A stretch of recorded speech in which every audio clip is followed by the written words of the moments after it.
The sun had not left the sky for months.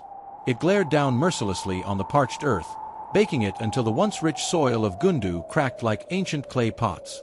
The millet had withered in the fields, the cows, pride of the Fulani, had grown gaunt, their ribs sharp against the wind. Children no longer played in the courtyards. Laughter, once as common as the birdsong at dawn, had vanished. All that remained was the silence of hunger and hope stretching thin. Women walked farther each day in search of water, their brass pots digging red grooves into their scalps. Men gathered around dry wells, sharing rumors of rain clouds seen by shepherds miles away. But the clouds never came. Hope, like the rivers, was retreating. Gundu had known droughts before, but never like this. Never for this long. Under the last standing baobab tree, its thick roots exposed to the air like the veins of the earth, the village elders gathered. They were men who had seen many seasons, their faces marked with tribal tattoos and years of wisdom. The oldest, Baba Gambo, leaned on a staff carved with symbols no one could read anymore.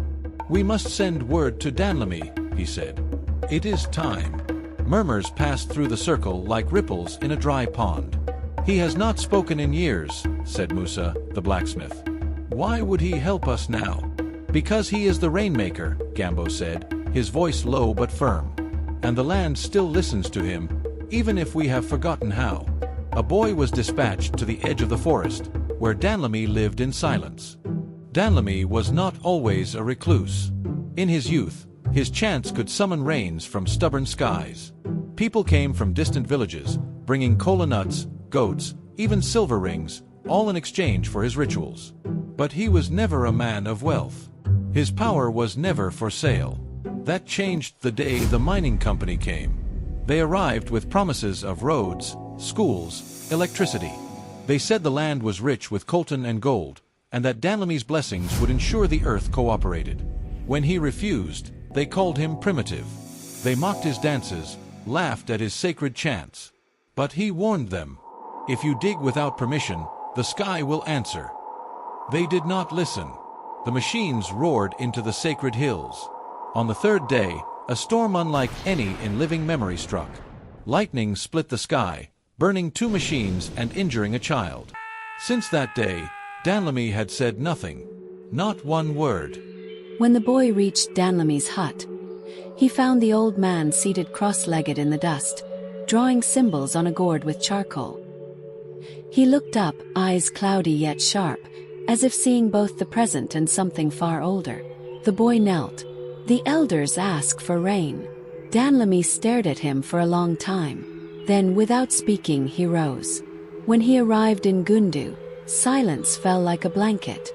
Even the wind paused. He walked to the dry well in the center of the village, placed his hand on the stone rim, and whispered, not words but breath. Then he sat and waited. 3 days later, a new arrival came in a dust-covered SUV. Victor, once a child of Gundu, now a city man in sunglasses and shiny shoes. He claimed he had come to help. "Water tanks, boreholes, solar panels," he said, pointing to papers and blueprints. "Science, not sorcery, will save Gundu." He looked at Danlami with a smirk. "Your time has passed, old man." The chief, tempted by the promise of modernity, gave permission to clear the last sacred grove for a water tank. When the workers approached the tree, their tools snapped. One man collapsed. The birds screamed and flew away. Danlami still said nothing. Zainabu, Danlami's only daughter, had watched her father in silence. She had inherited his sharp eyes and soft hands.